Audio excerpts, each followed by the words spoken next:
Buenos días a todos los presentes aquí en el aula, todos los que están conectados online. Iniciamos los trabajos de este segundo día del Congreso de Razón Abierta y obviamente la actualidad, pertinencia del tema me parece que ha quedado ya más que manifiesta, no solo en las mesas redondas y las ponencias de ayer, sino también en este interés que suscitan muchos de los temas que prácticamente todas las sesiones temáticas salen, ¿no? Como si fueran cerezas enganchados unos con otros, ¿no?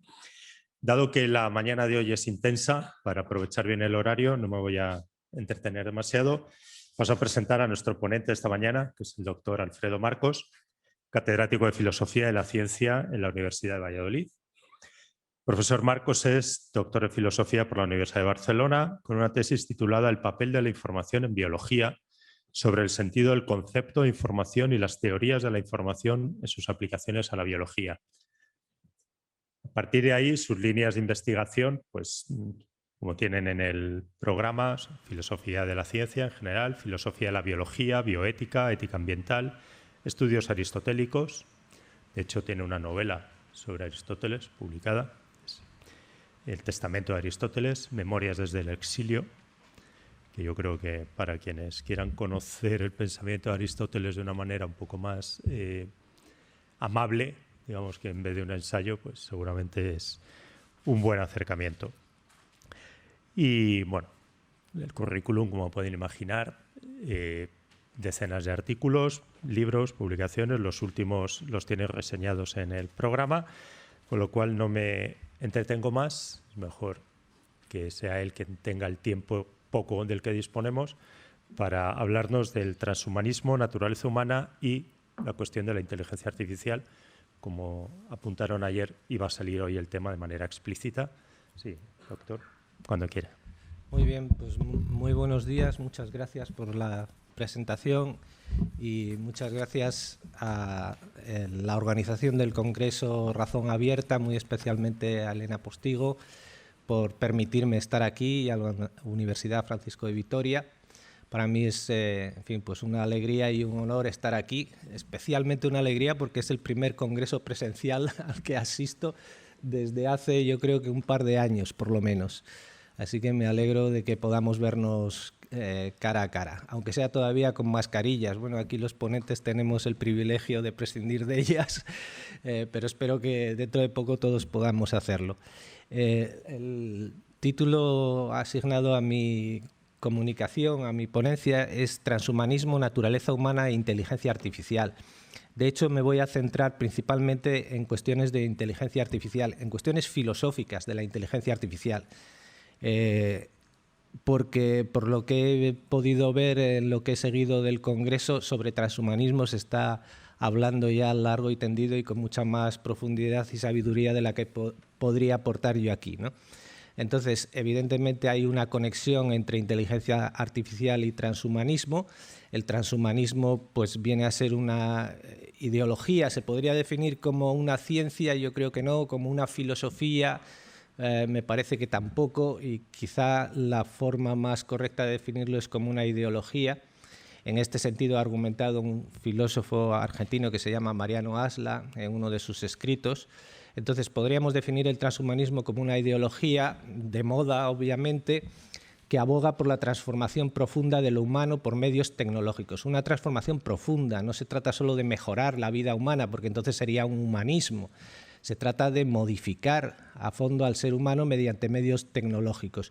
Y uno de esos medios tecnológicos que se pretende aplicar a la transformación de lo humano es precisamente la inteligencia artificial. Entonces, en lo que sigue yo me voy a centrar en problemas filosóficos de la inteligencia artificial. Cuando se habla de problemas filosóficos de la inteligencia artificial, normalmente uno tiende a pensar, así a bote pronto, en problemas de carácter ético o ético-político. Es decir, cómo perdemos nuestra privacidad, cómo nos va a afectar desde el punto de vista laboral, cómo va a afectar la inteligencia artificial a nuestra vida cotidiana, cómo afectará a las relaciones políticas, a la democracia, etcétera. Pero desde mi punto de vista todos estos problemas habrían de ser tratados después de haber abordado los problemas más de fondo de carácter ontológico, es decir, ontológico y epistemológico. Es decir, si no tenemos claro qué es la inteligencia artificial, qué tipo de cosa es, y no tenemos claro en qué tipo de mundo nos movemos y qué es un ser humano, es decir, si no tenemos claro los problemas ontológicos, difícilmente podremos abordar los problemas éticos. Yo creo que los problemas ético-políticos son posteriores y, de hecho, en mi intervención voy a tratar de colocarlos hacia el final. Entonces, voy a hablar primero de cuestiones ontológicas, después de cuestiones epistemológicas, muy rápidamente porque eso ya es más conocido, y solo en última instancia de las cuestiones ético-políticas que puede plantear la inteligencia artificial. Este es un gráfico que me evita muchas explicaciones y que tomo del profesor Antonio Diegues, que estuvo aquí ayer y, en fin, impartió una excelente conferencia. Y el gráfico este, con su permiso, por supuesto, lo he tomado de una conferencia que dio en nuestro programa de doctorado hace unos pocos días, en el encuentro de estudiantes de doctorado de Lógica y Filosofía de la Ciencia. Lo que me interesa de este gráfico es que aparece la conexión entre transhumanismo e inteligencia artificial. Como pueden ver arriba, dice extensión y ubicuidad de la inteligencia artificial. Hacia la parte de abajo del gráfico, no sé si se aprecia el cursor. Sí. Bueno, hacia la parte de abajo del gráfico tenemos los objetivos últimos del transhumanismo, remotos, probablemente ficticios o, quiero decir, inalcanzables.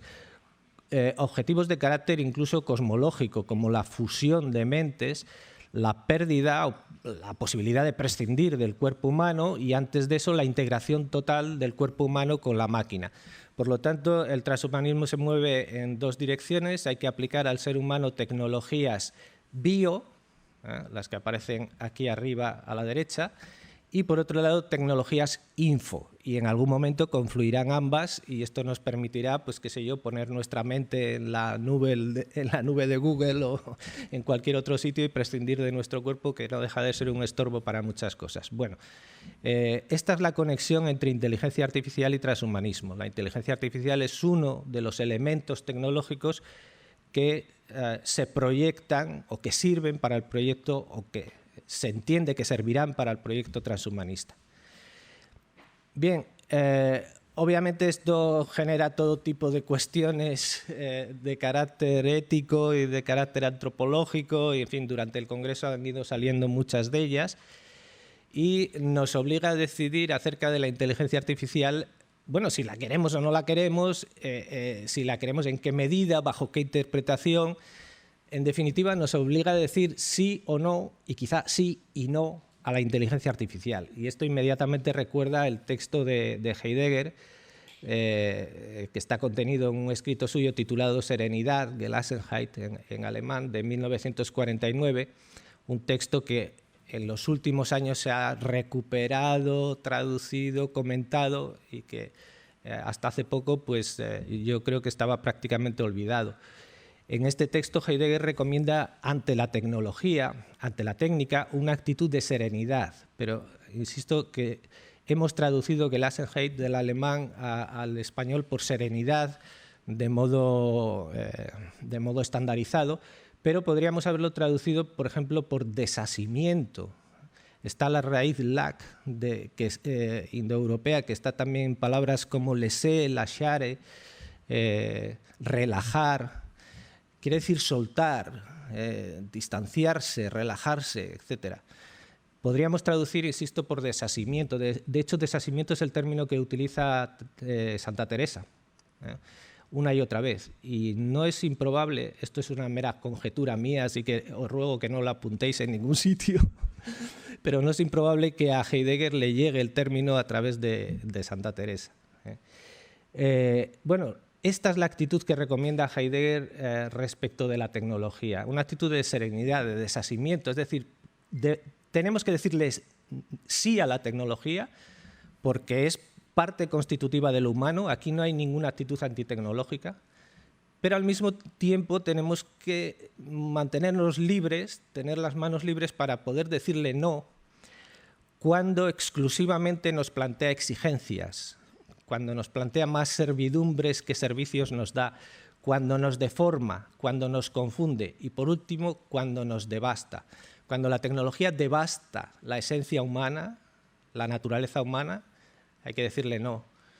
Y al mismo tiempo tenemos que conservar la suficiente distancia como para poder decir sí a la tecnología en muchos de esos usos, porque mejora la vida humana, la hace más propiamente humana.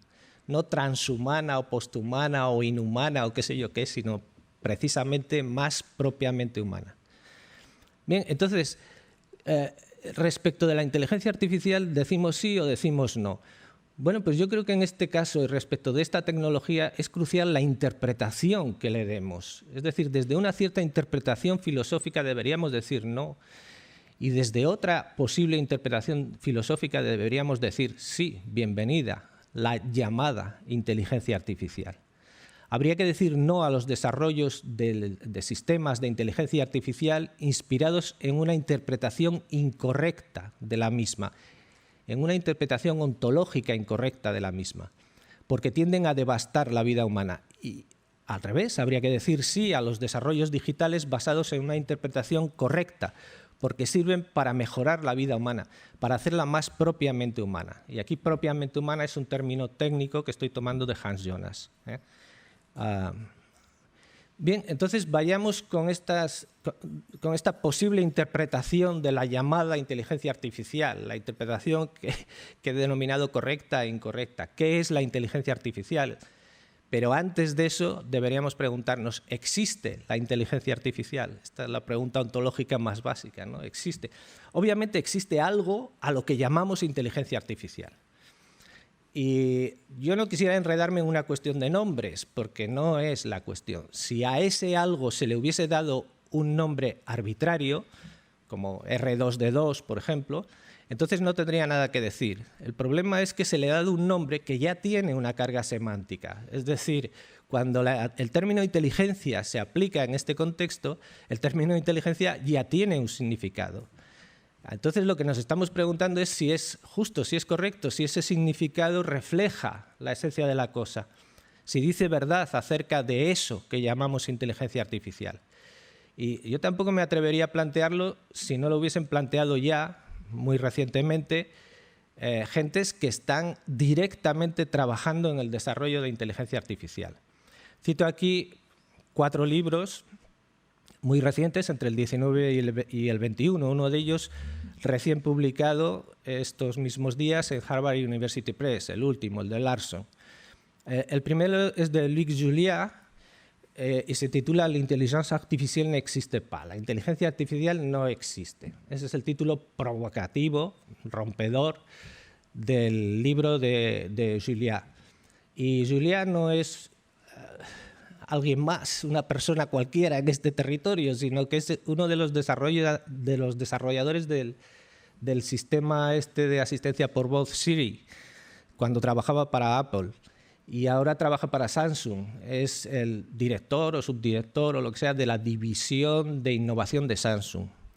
Y es esta persona la que dice que la inteligencia artificial no existe. Bueno, es un buen título para vender libros, pero después el contenido también refleja esa idea.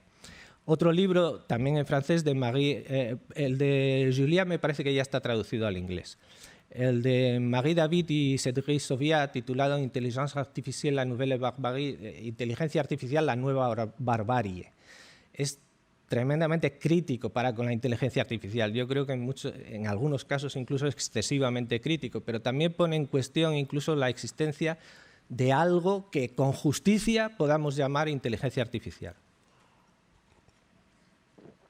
En español, muy recientemente han publicado Richard Benjamins e Idoia Salazar otro libro titulado El mito del algoritmo, mucho más moderado, pero también con la idea esta de que hay mucha mitología tras lo que llamamos algoritmos de inteligencia artificial.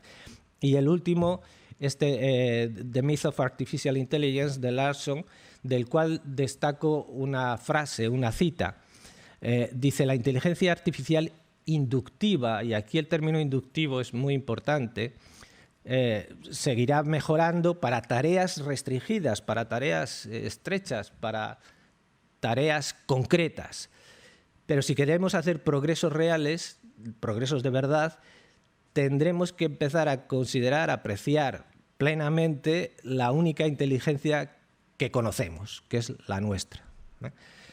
Lo que viene a indicar, y yo con esto estoy muy de acuerdo, es que por más que progresemos en la línea de las llamadas inteligencias artificiales débiles o para casos concretos, para problemas concretos, eso no nos acerca a una inteligencia artificial general. Estamos tan lejos de la inteligencia artificial general como estábamos en el Neolítico, ¿no? A base de resolver problemas como aspirar una habitación o jugar al ajedrez, no vamos a conseguir acercarnos a inteligencia artificial general, ¿no? Bien, entonces, no existe la inteligencia artificial, o no existe algo que con justicia podamos llamar inteligencia artificial, ¿vale? Lo que sí existen son sistemas de inteligencia artificial. Pero estos sistemas, como cualquier sistema tecnológico, incluyen a las personas. Es decir, un sistema de lavado es una lavadora más la toma de agua, más el desagüe, más el detergente, más el folleto de instrucciones, más la ropa, más la mancha, lo que es el concepto de vestir, etc. Y en un sistema de lavado intervienen también, esto es una idea que ha desarrollado muy claramente un filósofo español de la tecnología, Miguel Ángel Quintanilla. En un sistema tecnológico intervienen también los diseñadores, usuarios, los legisladores que hacen leyes para ese sistema, los inspectores, yo qué sé. Entonces, en el sistema de lavado intervengo yo cuando pongo una lavadora. Soy parte de ese sistema de lavado. Mucho más en los sistemas de inteligencia artificial. Es decir, en los sistemas de inteligencia artificial hay diseñadores, hay usuarios, hay legisladores, hay mantenedores, hay técnicos. Y en esos sistemas sí se les puede llamar de inteligencia artificial, pero lo que tienen de artificial no es inteligente y lo que tienen de inteligente no es artificial. Son sistemas en los cuales la inteligencia la pone la parte humana de ese sistema.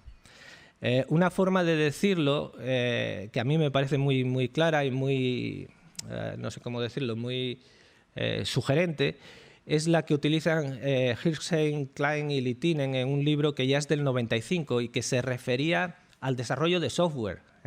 Es un libro para desarrolladores de software, en el que dice que los sistemas informáticos, y yo creo que se puede decir de los sistemas de inteligencia artificial, no debemos considerarlos como sistemas técnicos con consecuencias sociales, sino como sistemas sociales implementados técnicamente. Es decir, un sistema de inteligencia artificial es principalmente un sistema social, que tiene una parte mecánica, digamos, automatizable, etc. Esta perspectiva de estos autores, de Hirschhorn, Klein y Littinen, para la ingeniería informática en general, me parece que es perfectamente aplicable hoy día a la inteligencia artificial. Entonces, el nombre aboca confusión. Yo propondría cambiarlo. Por supuesto, el nombre está perfectamente establecido y ya no lo vamos a cambiar, pero mi propuesta es que se hablase en otros términos. Hay otros nombres mejores. Pues, por ejemplo, Machine Learning, Deep Learning no me parecen mejores, me parecen que siguen induciendo a la confusión porque parece que es la máquina la que aprende y las máquinas no aprenden nada. Nosotros aprendemos en gran medida gracias a las máquinas. También se ha probado con inteligencia asistida, inteligencia ampliada, me parecen nombres mucho mejores porque está claro que aquí es un tipo de inteligencia que amplía o que asiste a la inteligencia humana. Inteligencia centrada en humanos. La Universidad de Stanford hace unos pocos meses ha puesto en marcha un instituto de inteligencia artificial centrada en humanos. Se llama así, Human Centered Instituto de Inteligencia Artificial centrada en humanos, dirigido por John Etchemendy. Muy bien, me parece un buen nombre, ¿no? Herramientas de apoyo a la decisión ha propuesto una ingeniera española de la Universidad de Comillas, Sara Lumbreras, que se llamen herramientas de apoyo a la decisión y me parece también un buen nombre. Yo propongo sistemas de control delegado, es decir, en realidad lo que hacemos es delegar el control de ciertos procesos a sistemas automatizados. Y esa delegación puede ser provisional, puede ser, bueno, en fin. Quizás sería más apropiado hablar de sistemas de control delegado. Bien. En todo caso, sigamos hablando de inteligencia artificial, pero con todas estas observaciones que he hecho previamente. Traigo aquí una cita de Katharina Zweig, del Laboratorio de Responsabilidad Algorítmica de la Universidad de Kaiserslautern, también de hace unos días, de una entrevista, en la que dice: el término inteligencia artificial surgió en los años 50, cuando los científicos querían recaudar dinero para sus investigaciones. Es un término que retóricamente funciona muy bien. Ayer, en una de las comunicaciones que hoy por la tarde, la comunicante decía que es un eslogan publicitario como la chispa de la vida. Coca-Cola es la chispa de la vida. Dice, pero nadie se toma eso demasiado en serio. Nadie piensa que de verdad Coca-Cola es la chispa de la vida, como si fuese el inicio del Big Bang o algo parecido, ¿no? Bueno, del mismo modo deberíamos tomar el término inteligencia artificial. Es decir, bueno, pues es un buen eslogan publicitario, sí, hay que reconocerlo. Pero eso que llamamos inteligencia artificial es tan inteligente como la Coca-Cola, la chispa de la vida, ¿no? Dice, y ahora pendemos de ese nombre. La mayoría de los científicos informáticos lo encuentran inapropiado. Por eso traigo aquí la cita, porque yo no soy científico informático, sé muy poco de informática y lo pienso desde la filosofía. Y después resulta una alegría confirmar que la gente que está metida en harina, que se dedican a desarrollar inteligencia artificial, también están disconformes con este nombre. Bien, sigamos con las cuestiones ontológicas. Entonces, ¿qué es la inteligencia? Bueno, yo pongo aquí un poco de información etimológica. Inteligencia viene de intelligere, del latín, nos llega a nosotros, pero remotamente viene del griego, legein, y el prefijo inte puede venir de intus, que quiere decir hacia adentro, al interior, o de inter, que quiere decir entre dos cosas. Y no sabemos muy bien de cuál de los dos prefijos latinos procede, pero en todo caso nos sirven ambos para darle un contenido. Legen, el verbo griego, quiere decir hablar, relatar, decir, está relacionado con logos, obviamente, y en griego arcaico quiere decir seleccionar, recolectar.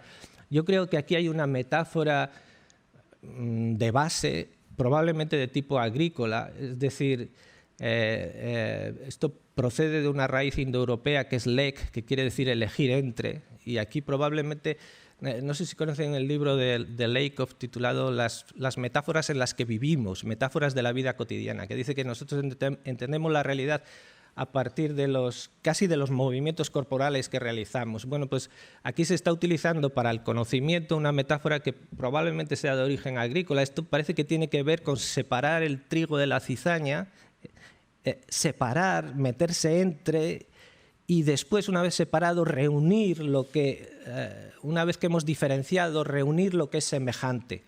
Porque cuando operamos inteligentemente hacemos algo parecido. Es decir, separamos, pues qué sé yo, los perros de los gatos y después reunimos cada grupo en un concepto. Es decir, los individuos los agavillamos como el trigo y los reunimos en un solo concepto. Y en última instancia, en la unidad de la conciencia. Y si no se produce esta unificación, entonces no hay inteligencia que valga. Y esto las máquinas no lo pueden hacer. Entonces, si vamos al diccionario, ya no... hasta aquí etimología, vamos ahora con el diccionario de la Real Academia, porque lo que no deberíamos en filosofía es redefinir los conceptos de manera que se alejen, que se distancien enormemente de su significado habitual, porque entonces sencillamente estamos estipulando nuevos conceptos. Entonces, vayamos al diccionario, lo que dice en las acepciones que nos interesan aquí es que la inteligencia es la capacidad de entender, una máquina no entiende, o la capacidad de resolver problemas. Y las máquinas no tienen problemas, es decir, resuelven nuestros problemas. Los únicos que tienen problemas son los seres vivos, porque el problema que tenemos los seres vivos es que nos podemos morir. Es decir, los seres vivos sí tienen problemas, tenemos problemas, podemos enfermar, podemos contraer COVID, podemos morir. Las máquinas no tienen ningún problema. Este ordenador que tengo aquí encima de la mesa está tan tranquilo, no tiene ningún problema y no resuelve sus problemas. Me sirve para resolver mis problemas. Yo quiero proyectar esta presentación y esta máquina me sirve para eso, pero ese no es su problema. En cualquiera de las dos acepciones necesitamos humanos para poder hablar de inteligencia, tanto para entender como para resolver problemas. Hay un libro que es un clásico de la inteligencia artificial para científicos que se dedican a esto, que se llama Artificial Intelligence and Modern Approach, que ya va por la 4ª edición. Y a mí me llamó mucho la atención cuando empecé a leer este libro por la portada. Es decir, en la portada aparecen varios iconos, varias imágenes, y una de ellas es un busto de Aristóteles y un texto de Aristóteles, del De Motu Animalium, donde habla del silogismo práctico. Porque, claro, el silogismo práctico de algún modo es el esquema formal de la robótica. Es decir, nosotros ponemos en un robot unas finalidades, le damos unas habilidades y esperamos que realice unas acciones. Bien, pues en este libro se distinguen como 4 clases de inteligencia artificial, las que se refieren a thought, al pensamiento, las que se refieren al behavior, al comportamiento, que se corresponden perfectamente con las acepciones del diccionario, es decir, inteligencia como entender, inteligencia como resolver problemas, inteligencia teórica, inteligencia práctica. Y después, además, la inteligencia artificial puede tratar de construir un modelo universal de inteligencia, que es lo que ellos llaman rational, o puede tratar de imitar, en términos concretos, la inteligencia humana. Puede tener, combinando estos 2 pares, tenemos 4 enfoques distintos para la inteligencia artificial. Puede ser teórica y buscar un modelo de inteligencia general, o teórica pero imitar las acciones, los pensamientos de los seres humanos. Puede ser práctica, resolver problemas de un modo general o imitando lo que hacen los humanos. Tenemos 4 enfoques para la inteligencia artificial. Bueno, entonces, se puede entender que también se puede entender que estas máquinas son inteligentes en la medida en que simulan la inteligencia humana. Sería el último de los enfoques. Pero en el caso de la simulación, bueno, es obvio que simular no es ser. Es más, esto yo creo que tengo que darle más vueltas y quizá ustedes me puedan ayudar, pero yo creo que para simular hace falta no ser. Es decir, si yo quiero simular una mano mediante una prótesis biónica, necesito que eso no sea una mano. Entonces, no solo es que simular no es ser, sino que para simular necesito que no sea. Para simular X necesito que no sea X. Por supuesto, y creo que esto es más importante, la máquina no sabe que simula. Solo cuenta como simulación para el ser humano, que sabe que lo que hace la máquina se parece a lo que hace él cuando multiplica o cuando juega al ajedrez o cuando aspira a una habitación. Y además se dice que simula funciones humanas, pero el concepto de función está vinculado a seres vivos. Es decir, en el mundo inorgánico, digamos, no hay funciones, solo hay efectos. Y las funciones son un tipo de efectos muy peculiares. Es decir, pues el corazón tiene como función bombear sangre, pero además produce otros efectos que no son exactamente su función, como por ejemplo puede producir ruido.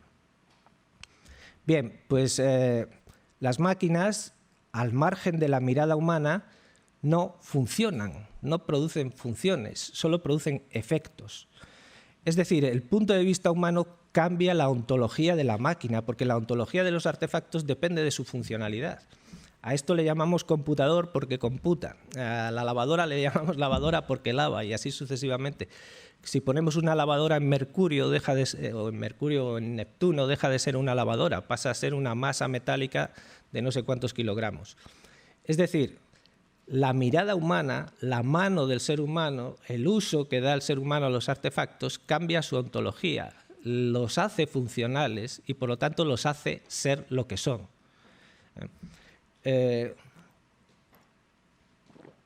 No sé si alguien se ha fijado en el paréntesis que he puesto aquí al lado de simulación, pero es que cada vez que se habla de que la inteligencia artificial simula la inteligencia humana, me recuerda a la famosa canción de los Platters, que se titula The Great Pretender. Parece que la inteligencia artificial, quizá la recuerden en la versión de Freddie Mercury de los 80.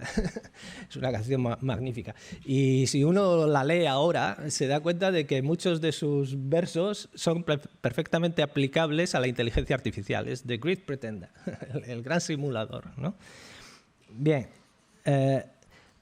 ¿Por qué somos tan ciegos para esto? Es decir, ¿por qué no conseguimos ver que cuando el ser humano deja de mirar, deja de poner su mano o su mirada sobre las máquinas, estas dejan de ser funcionales, dejan de ser lo que son, se aplasta su ontología en puras entidades físicas y por lo tanto tampoco pueden ser inteligentes? ¿Por qué somos tan ciegos? ¿Por qué nos cuesta tanto trabajo ver esto? Bueno, el dibujo que aparece en el fondo de esta proyección pertenece a la ilustración de un cuento que se ha ilustrado para niños, y yo creo que no se ve muy bien, pero por lo menos se intuye que hay unos vehículos que transitan por una especie de ciudad, ¿no?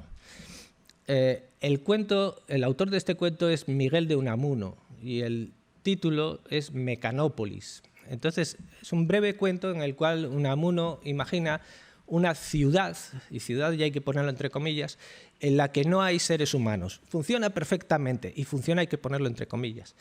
Es decir, se mueven las cosas perfectamente. Hay tranvías, y tranvías hay que ponerlo entre comillas.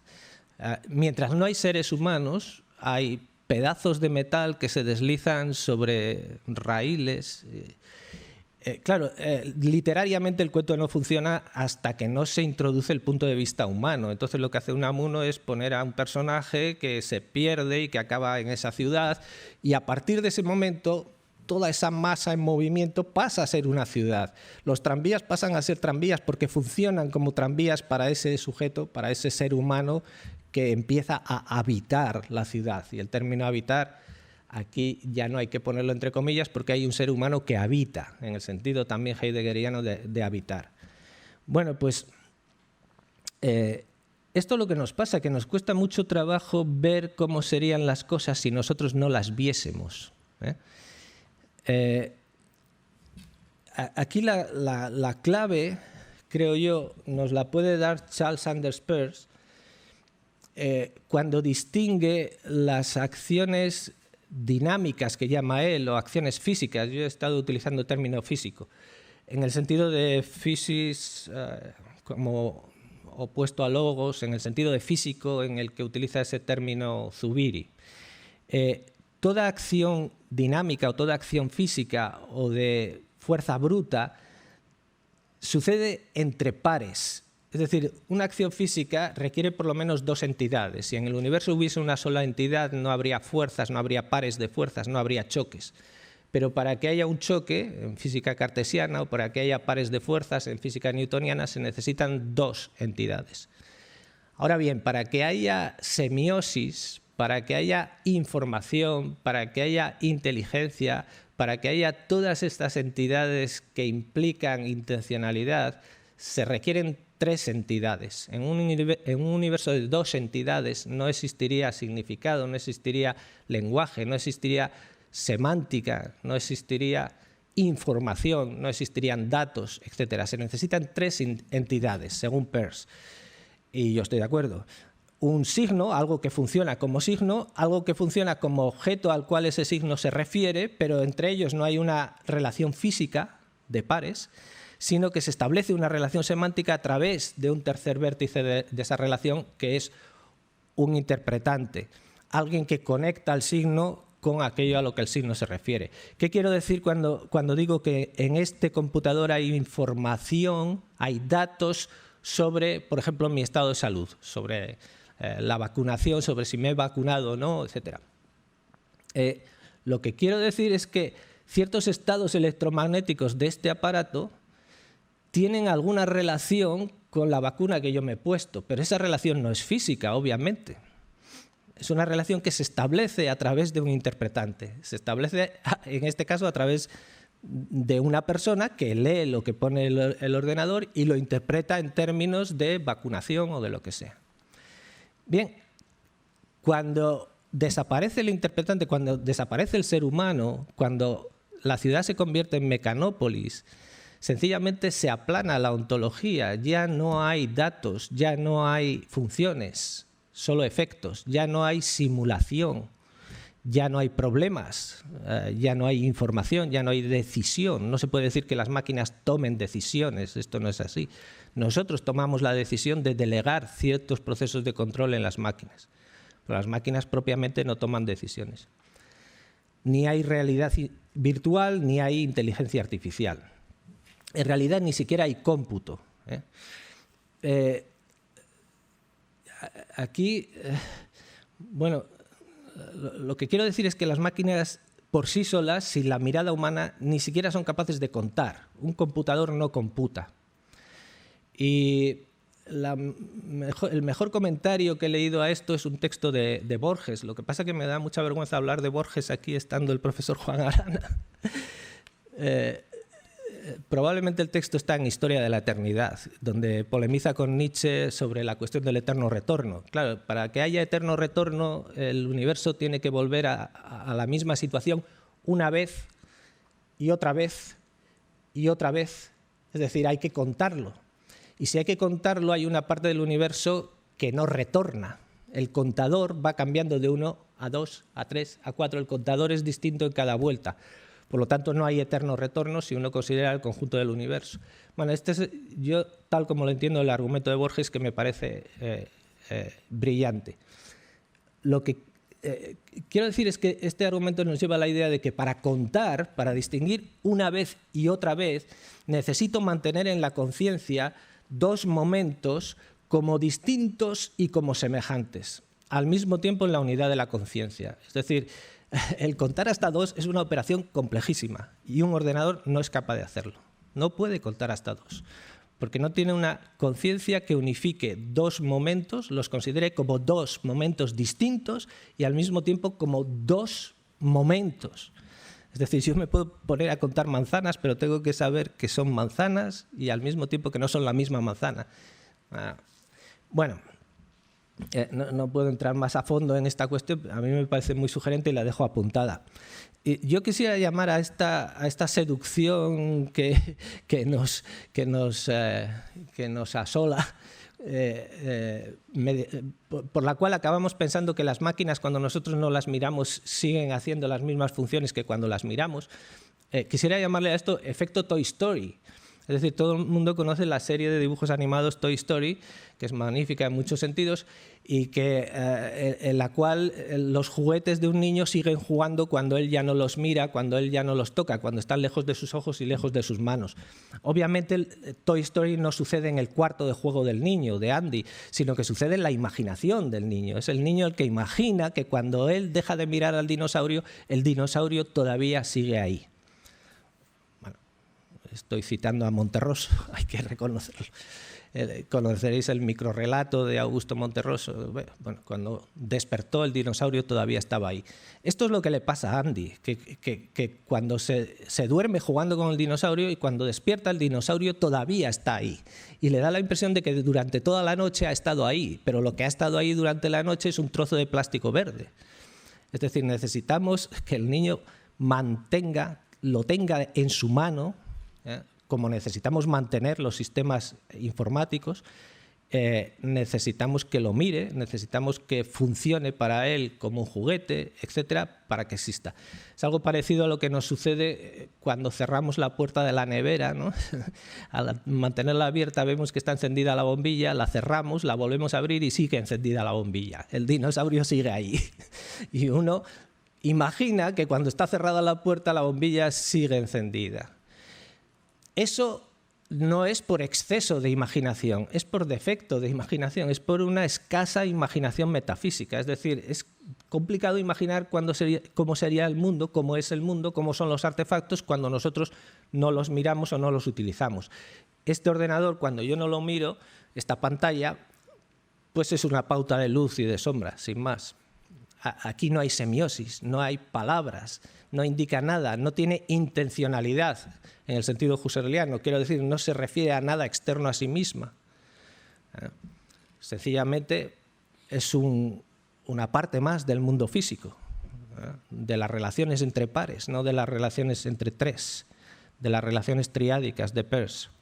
Por lo tanto, seguir llamando inteligencia artificial a eso devalúa la inteligencia, es injusta la denominación y además genera una imagen dualista, tiene una consecuencia antropológica y es que genera una imagen dualista del ser humano. Nos parece que la inteligencia es algo que flota y que por casualidad ha caído sobre un cuerpo biológico y tal y que la podemos hacer migrar hacia no sé qué tipo de software, etc.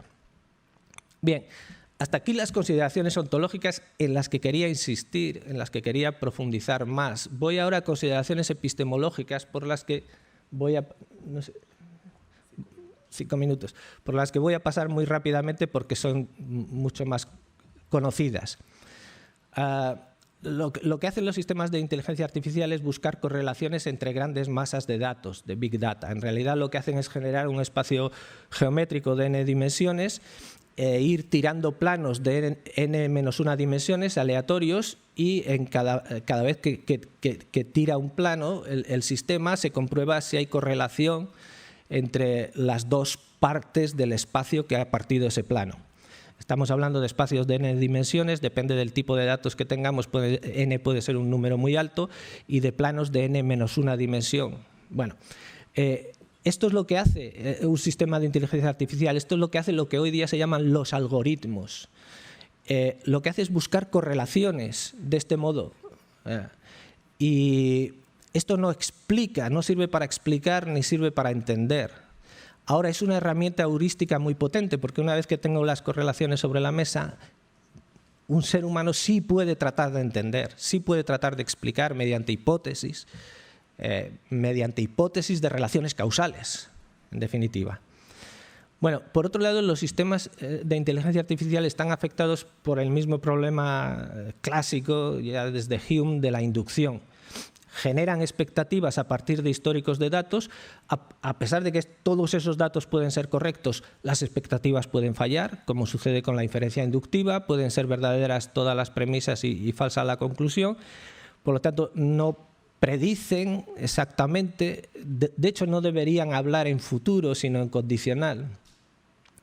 Porque lo que hacen son modelos que funcionan, que funcionarían si se conservasen ciertas condiciones. Y la condición principal, la básica, la de raíz, es que las cosas sigan como venían siendo. Que no se produzca lo que podríamos llamar la experiencia de lo imposible, pero eso de vez en cuando se produce. La experiencia de lo que previamente considerábamos imposible o ni siquiera considerábamos dentro de nuestra distribución de probabilidades. Y eso se produce porque el universo en el que vivimos es como es peculiar. Es regular, suficientemente regular como para que podamos entender algo de lo que sucede, pero al mismo tiempo presenta novedades, está abierto. Y esa combinación de regularidad y novedad, de rutina y sorpresa, es la que hace que una inteligencia artificial muchas veces produzca desajustes. Yo a veces, para hablar a los alumnos de esta idea de la experiencia de lo imposible, tenía serios problemas para ejemplificarla, pero desde hace 1 año y pico ya no los tengo. Cito un texto de Karl Popper, El porvenir está abierto, bueno, es el título de una de sus obras. Otro de Hans Jonas, nosotros sabemos, y tal vez es lo único que sabemos, que la mayoría de las cosas serán distintas, que hemos de contar siempre con la novedad, pero que no sabemos calcularla. Eso es lo único que sabemos. Por lo tanto, vivimos en un universo abierto. Entonces, ¿aprendemos de la experiencia? Sí, pero sin garantías. ¿La inducción nos sirve? Sí, pero no siempre. A veces necesitamos utilizar otro tipo de inferencia que ha estudiado Charles Sanders Peirce, y en nuestro ámbito de habla hispana, Atocha Liceda, una filósofa mexicana, que es la abducción, que tiene un momento creativo. Es decir, hay un momento en el que cuando las cosas, nuestras expectativas dejan de funcionar, tenemos que crear nuevas hipótesis. Esto debería conducirnos hacia una actitud que ha recibido muchos nombres a lo largo de la historia, de humildad intelectual, actitud socrática, prudencia aristotélica, docta ignorancia, hoy la llamaríamos falibilismo. Y solo una inteligencia situada, una inteligencia prudencial, una inteligencia corporal, es capaz de entenderse con esta textura del universo, es decir, una inteligencia humana. Dicho de otro modo, el método más abarcador, el que controla a todos los demás, incluso los que automatizamos, es la prudencia, es la frónesis. Yo tengo aquí en este párrafo pero me lo voy a saltar directamente, las funciones epistemológicas que puede aportar, que puede realizar la prudencia. Voy al final. La fuerza bruta de computación sí, pero también imaginación, creatividad, intuición y prudencia. De hecho, la Declaración de Barcelona para el Desarrollo y Uso Adecuado de la Inteligencia Artificial en Europa hace 6 recomendaciones, y la primera de ellas es prudencia. Es decir, resumo esta parte epistemológica, un sistema de inteligencia artificial que pretenda sustituir a la prudencia humana estaría fuera de lugar en un sentido literal, es decir, estaría fuera del universo en el cual vivimos, que es un universo de regularidad y novedad. Mientras que un sistema de inteligencia artificial o de control delegado inscrito dentro del marco de la inteligencia humana prudencial, ese está en su lugar, está donde le corresponde y puede cumplir funciones de gran valor para la vida humana. Bien, en el último tramo de mi intervención quería hablar sobre cuestiones ético-políticas, porque una vez que hemos asentado las ideas ontológicas y epistemológicas, es mucho más fácil, creo que quedan mejor iluminadas las cuestiones de tipo ético-político. Se nos plantean de mejor forma. Aquí la cuestión es que las decisiones humanas de delegar control en las máquinas generan responsabilidad para los humanos.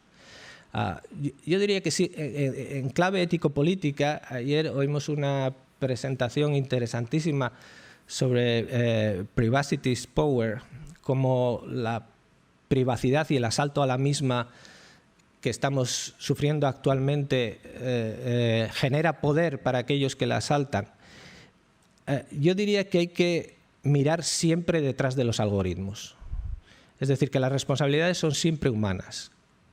Yo entiendo, por ejemplo, que el gobierno chino quiera que la población dirija sus críticas hacia los algoritmos cuando las cosas no funcionan bien. Pero detrás de esos algoritmos está el Partido Comunista Chino o el Ejército Chino. Y detrás de los algoritmos que invaden nuestra privacidad, pues estará el señor Zuckerberg o el dueño de Amazon. O sea, hay que mirar detrás de los algoritmos. Las preguntas que hay que plantearse son: ¿quién delega? ¿Está legitimado para delegar? ¿En qué sistemas delega? ¿Esa delegación es reversible? ¿Queremos que sea transparente? Por ejemplo, yo quiero que sean auditables todos los sistemas en los cuales delegamos, por ejemplo, la utilización de armamento. Pero a lo mejor no me interesa que sean transparentes y que sean auditables los sistemas en los cuales delegamos la distribución de publicidad. Quiero decir, no todos los sistemas tienen que ser. Algunos nos conviene muy mucho que funcionen como cajas negras y otros nos conviene que sean perfectamente transparentes. No sé si habéis visto la película Eye in the Sky, El ojo en el cielo, que plantea, es de 2015 ya, pero plantea perfectamente la idea esta del armamento automatizado que tiene que decidir si bombardear a civiles o no. El software, la inteligencia artificial que gestione ese tipo de armamento, yo creo que sea una caja perfectamente transparente. Pero la inteligencia artificial que me diga a mí si quiero comprar tal libro, tal, no me interesa conocer las tripas del interior de ese tipo de inteligencia artificial. O puede no interesarme, porque la gracia que tiene es que acelera ciertos procesos. Si yo los vuelvo a retardar para inspeccionar, entonces ha perdido su utilidad. Bueno, este tipo de preguntas son aquellas a las que nos lleva este tipo de ontología.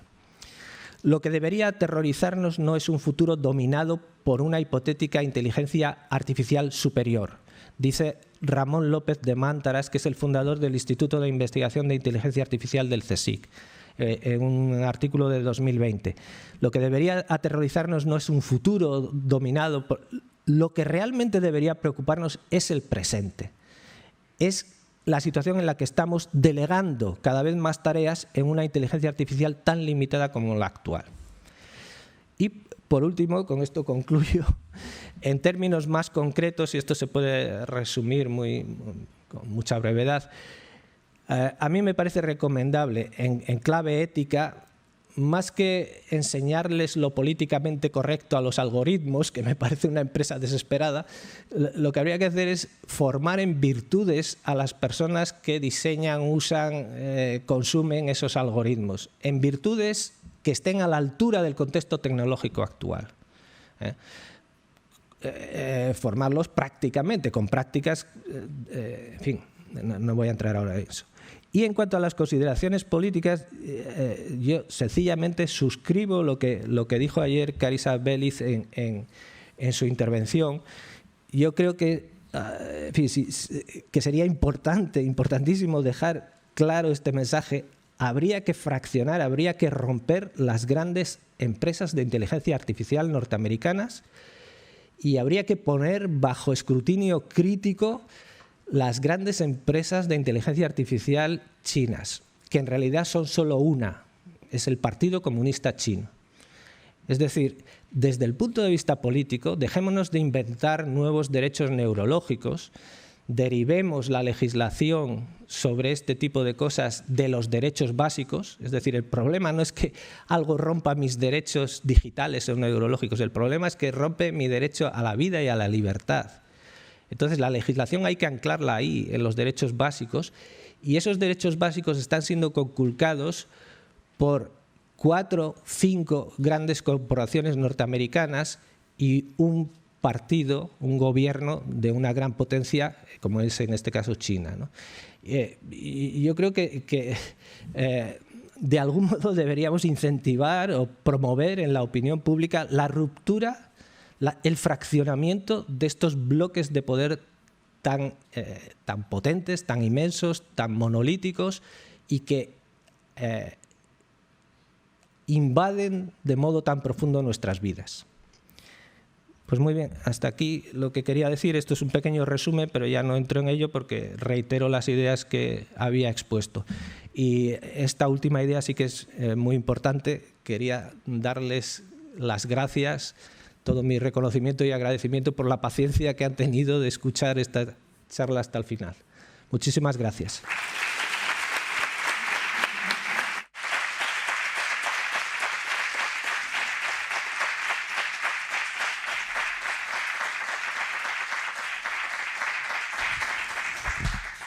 Muy bien, muchas gracias, doctor. Creo que ha abierto cantidad de temas, sugerencias, nos ha hecho reflexionar un montón. Como el tiempo está muy apretado, pasamos directamente a las preguntas. Hacemos como ayer, una pregunta para quienes están online y otra para quien en la sala se acerque al micrófono. Si no hay online, ya tenemos una. A ver quién da más. Voy a subastarlas, pero no sé qué. A ver, damos paso, Marta, a la primera. Gracias. Fenomenal. Pues aquí hay una intervención, recoge un comentario que ha hecho el profesor sobre que la inteligencia no es artificial y lo que hay de artificial no es inteligente. Entonces plantea la pregunta de que si en un futuro se puede evidenciar que la inteligencia artificial sí es inteligente cuando ésta crea a otra. Y pone el ejemplo de la noticia que salió recientemente de que Google Translator había creado un lenguaje propio para, como un lenguaje intermedio para acelerar las traducciones. Entonces la pregunta es eso, que si no se podía plantear ya esto, en cierta manera, que es una inteligencia artificial.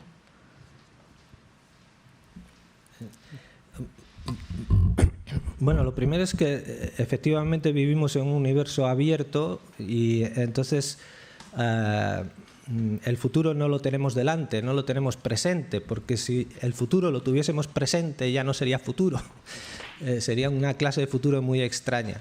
Entonces no tengo ni idea de lo que va a suceder en el futuro. No sé si va a llegar a desarrollarse una inteligencia artificial mejor que la que tenemos, si la inteligencia artificial va a producir más inteligencia artificial. Realmente no lo sé. Es decir, la filosofía no se dedica a la predicción del futuro, a lo que será, sino que se dedica a explorar el ser. Entonces, realmente no lo sé, no sé qué sucederá. Tengo, en fin, la sospecha de que no se llegará a una inteligencia artificial general por medios tecnológicos, porque no es un problema tecnológico el que tenemos que resolver, es un problema ontológico. Ni siquiera generamos máquinas de la misma manera que se generan los seres que sí sabemos que son inteligentes, que son los seres vivos. Los seres vivos se generan por diferenciación. No hay piezas preexistentes a un ser vivo. No existen las patas o las manos antes de que existan los seres vivos, sino que un ser vivo se genera por diferenciación, mientras que las máquinas que tenemos se generan por ensamblaje. Es decir, uno dispone de las piezas de este computador antes de que exista el computador y después las ensambla. esta diferencia en la génesis, que a su vez produce una diferencia ontológica, es la que tendríamos que resolver. Yo no sé cómo se podrá resolver eso, pero no es un problema tecnológico, es un problema ontológico, el que nos separa de la inteligencia artificial general, si es que tiene sentido hablar en esos términos. En el caso del traductor de Google ha mejorado enormemente, yo lo utilizo muchas veces y la verdad es que es una de las cosas que hay que agradecer a Google y si se disuelven varias empresas se lo agradeceríamos más todavía. El traductor ha mejorado enormemente, pero la máquina que traduce sigue sin entender absolutamente nada. Es una habitación china al estilo de la que imaginó en su experimento mental John Searle. Es decir, traduce pero no entiende absolutamente nada. No se avanza mediante ese procedimiento hacia la inteligencia artificial general, porque, insisto, el problema no es tecnológico sino ontológico. Muy bien, gracias. Muchas gracias, profesor, por la interesantísima conferencia. Usted mencionaba un poco esta paradoja de que le hayamos llamado de esta manera un poco publicitaria, inteligencia artificial, pero yo le quería preguntar si esto no tiene un motivo también en lo que desde la modernidad hemos entendido por inteligencia, ¿no? O sea, como quizá desde Hobbes para aquí hemos identificado la inteligencia con calcular, ¿no? Con razonar, quizá un poco en la línea de lo que sería la tercera operación de la mente, ¿no? para el tomismo, y de cómo en el fondo el razonamiento y el cálculo pues son procesos mentales que podemos externalizar, podemos formalizar, puede ejecutarlo un ábaco, puede ejecutarlo una computadora con las Boolean gates, ¿no? Pero como quizás se ha perdido de vista también desde la antropología, pues la primera operación de la mente, o la primera y la segunda, ¿no? Lo que es la intuición, la aprehensión, sea del significado, sea de la validez de las normas en base a las que se razona, ¿no? Porque, entonces, un poco sobre este aspecto, si quizá hemos perdido primero desde un punto de vista antropológico la perspectiva, que eso tiene esa consecuencia, y luego no sé qué causa vería, un poco a este segundo aspecto, a esta paradoja de que por un lado hay un proceso de naturalización de la mente, en la que queremos mecanizar la mente e incluso se llega a negar la existencia de la conciencia como tal, pero por otro lado tendemos a humanizar las máquinas, ¿no? Y ese hombre primitivo que veía espíritus en el rayo y en las montañas, pues hoy sigue tendiendo a proyectar espíritus, ¿no? Como el efecto Toy Story que mencionaba, en las máquinas. Entonces esta doble paradoja, ¿no? La mecanización del hombre y la humanización de la tecnología. Gracias. Sí, muchas gracias. Lo que pasa es que el tratar de dar respuesta a lo que realmente no es una pregunta, sino una serie de consideraciones muy atinadas, se nos desparraman los temas y divergen inmediatamente. Yo estaba recordando el famoso dicho atribuido a Leibniz, de que llegará un momento en que dos filósofos se digan ¿para qué vamos a discutir si podemos calcular? Calculemos. Bueno, de nuevo, estando aquí Juan Arana, no me atrevo a hablar de Leibniz. Hay muchas cosas de las que no me atrevo a hablar estando Juan Arana porque es una autoridad en muchas de ellas. De hecho, bueno, da la impresión de que ahí estaría intentando reducir todo pensamiento a cálculo, en la línea un poco de la Ars Magna Luliana, etcétera. Sin embargo, Javier Echevarría, que es otro de los grandes especialistas en Leibniz con que contamos en España, en una intervención reciente decía que en Leibniz hay muchos Leibniz y que cada vez que volvemos sobre sus escritos descubrimos un nuevo Leibniz. Entonces, quizá esta no sea su última palabra, el calculemos.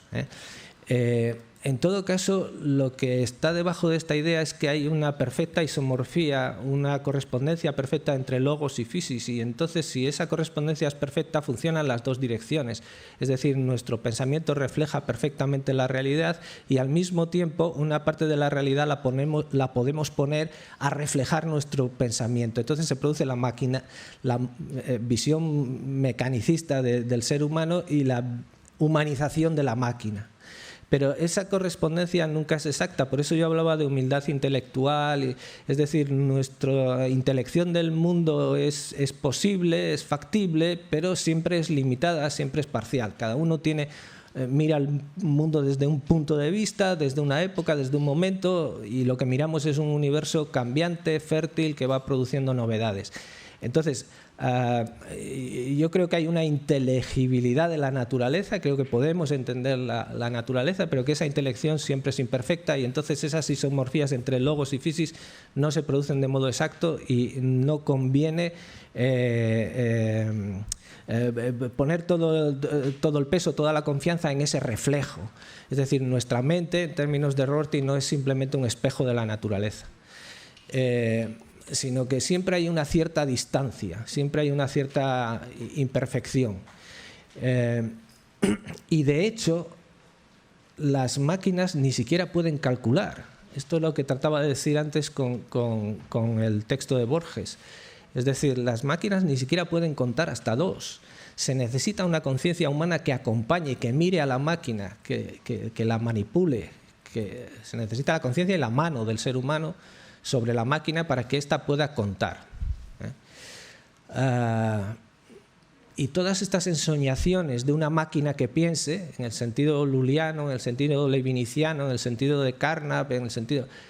pues son ensoñaciones que, en el sentido de la inteligencia artificial que estamos viviendo desde 2010 para acá, a base de manejar grandes cantidades de datos, están desde mi punto de vista desenfocadas. Es decir, hay que aceptar que son herramientas que nos ayudan, pero que nunca proporcionarán un reflejo perfecto de la naturaleza, ni una parte de la naturaleza puede proporcionar un reflejo perfecto de nuestro pensamiento. No sé si con eso aclaro un poco la... Sí, online. Pues hay otro comentario en relación al control delegado en el campo de la tecnología, sobre todo en el tema de defensa y seguridad. Mencionan que el ejército chino ya está desarrollando armas autónomas letales. Entonces, ¿cuál es la situación para el control delegado de esta tecnología? Y en relación a este comentario, hay otra intervención que habla sobre lo mismo, que pregunta su opinión sobre el módulo ética que ha desarrollado la empresa Aquilae para incorporar la ética en la inteligencia artificial.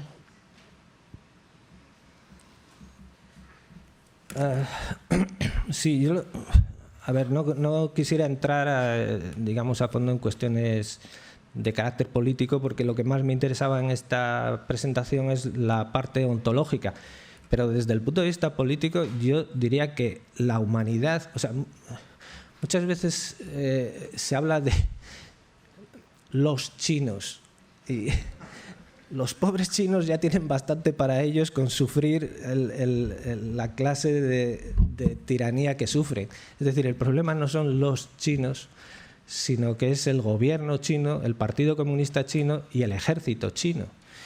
Y efectivamente la humanidad no puede permitirse que la segunda o primera potencia mundial sea un país que carece de cualquier contrapeso de poder. No es que no se lo puedan permitir los chinos, ellos ya lo sufren desde hace años. No se lo puede permitir la humanidad. Sencillamente no tenemos por qué creer nada de la información que nos venga de allá cuando no hay oposición, no hay prensa libre, no hay judicatura independiente. Sabemos la tendencia que tenemos todos los humanos a manipular la información, la tendencia mucho más marcada en el caso de los políticos, incluso de nuestros políticos, a manipular información, a falsear, a corromperse. ¿Qué sería en un país en el cual no hubiese oposición, en el cual no hubiese jueces independientes, en el cual no hubiese prensa libre? Bueno, pues eso es lo que sería. Entonces, el hecho de que el ejército chino esté fabricando armas letales controladas por inteligencia artificial es uno de los muchos aspectos en los cuales la humanidad no puede permitirse el tener la segunda potencia mundial en manos, digamos, con el poder tan concentrado, sin ningún contrapeso de poderes.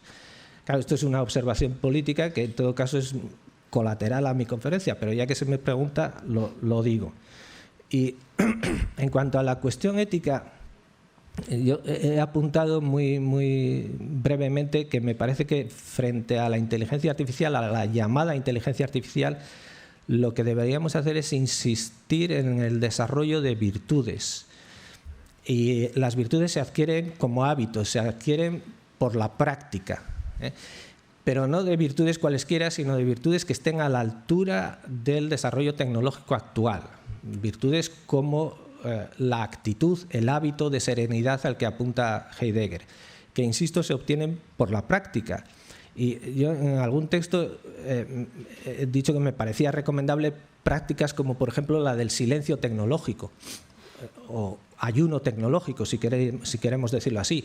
Incluso respecto de tecnologías que son perfectamente legítimas, como por ejemplo la telefonía, el uso de móviles, me parece conveniente de vez en cuando ponerlas entre paréntesis, subir por las escaleras en lugar de por el ascensor algún día, dejar el teléfono móvil a un lado durante un ratito, caminar en lugar de... Es decir, hacer pausas tecnológicas, y eso es un tipo de práctica que genera una virtud de desasimiento respecto de lo tecnológico.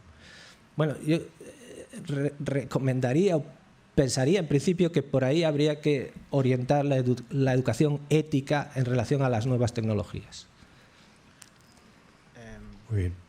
Y quizá la última, y ya, por favor, porque nos hemos alargado 5 minutos y viene todo encadenado, así que...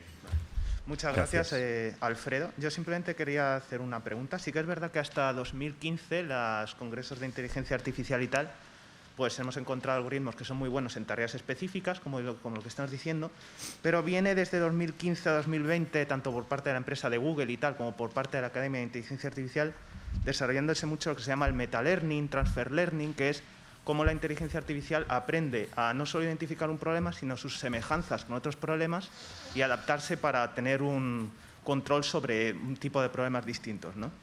Es un campo que está teniendo mucho auge, y yo me preguntaba si ese auge sigue de forma lineal en los próximos años y finalmente conseguimos hacer una inteligencia artificial que se adapte a cualquier problema que somos nosotros capaces de resolver computacionalmente, y eso se implanta en un robot, ¿cambiaría su concepción ontológica de la inteligencia o el sistema adaptativo que tiene el robot en el caso de que pudiera resolver los mismos problemas que nosotros? ¿Qué puede ser un escenario factible en un futuro? Sí, en primer lugar reitero la idea de que no tengo ni idea de lo que pasará en el futuro y que no es mi trabajo predecirlo. Yo creo que podemos mirar al pasado y verlo, pero el futuro no podemos verlo, el futuro tenemos que hacerlo. Nadie puede ver el futuro, ni los científicos, ni las máquinas, si no, no sería futuro, sería un futuro laplaciano, digamos, que estuviese ya presente, no sería futuro, sería presente. Entonces no sé lo que sucederá. En todo caso, la respuesta a lo que planteas, curiosamente, está en la comunicación que tú leíste ayer, que me pareció magnífica y en la cual llegaste a la conclusión de que lo que se puede hacer en inteligencia artificial es modelos y metamodelos, pero que de momento, digamos, no reproducimos la unidad de la conciencia, la intencionalidad, etcétera, que es lo que nos permite entendernos con situaciones nuevas, con novedades, con la experiencia de lo imposible. Es lo que nos permite realizar una inferencia abductiva. Por eso yo, digamos, desconfiaría de que a base de apilar modelos y metamodelos podamos llegar a una inteligencia de carácter prudencial o general. Y utilizaría los mismos argumentos que utilizaste tú ayer, que me parecieron muy convincentes. Muchas gracias. Gracias a ti. Muy bien. Pues muchas gracias, doctor. Gracias a quienes han intervenido ahora. Y como vemos, las sugerencias y las provocaciones son constantes. Avisos parroquiales. Vamos rápido a la siguiente actividad, que son las mesas redondas. Inmediatamente después vienen las comunicaciones en la zona del Spirit Learning, que ya conocemos, y ahí están señaladas las 3 mesas. Como va todo seguido, no perdamos mucho tiempo en los traslados. Aquí se quedan ahora la mesa redonda de Derecho, Empresa y Política. Se ve que necesitan más espacio o para alejarse entre ellos o porque son más, no sé. Y la otra mesa redonda sobre ficción y literatura, mundos posibles, estas cosas que salían ahora. Imaginemos lo imposible, solo el ser humano lo puede hacer, en el Salón de Grados. Y nada, reitero el agradecimiento a todos y seguimos con la jornada. Muchas gracias. Muchas gracias.